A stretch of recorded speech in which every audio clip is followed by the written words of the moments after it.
Welcome to a mindfulness break with Elizabeth. I am an artsy coordinator in the St. Louis and St. Charles metro area, and this is what I want to say about mindfulness. It's the opposite of mindlessness. It means that you're paying attention to what you do, and you're paying attention to how you feel, and you're working to not judge yourself. So, the first thing that you're going to do is take the utensil that you want and create a scribble coloring page for yourself.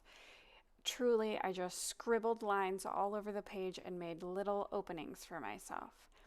Next, you're going to fill those in. You can use crayon, you can use colored pencil, you can use marker, you can use paint.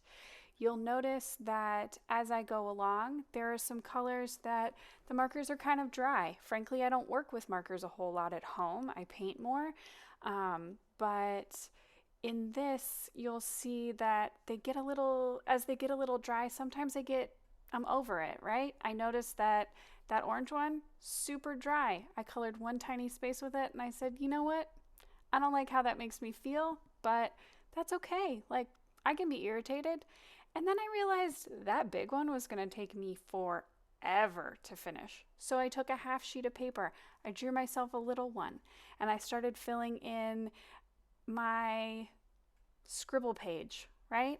And because I had noticed that I was irritated and I wanted to be calm when my markers weren't full of color before, now I'm checking my markers for the most part before I color with them.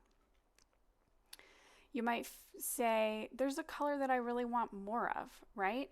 And so for me, that's purple. So I dig through my box and I find the purple marker so that I can color a big space purple. I'm noticing the texture that using the markers is doing. I'm using the way that putting moisture on the page is making it kind of ripple. And I'm also noticing that when I get to the end of it, I feel accomplished. I feel a little bit calmer.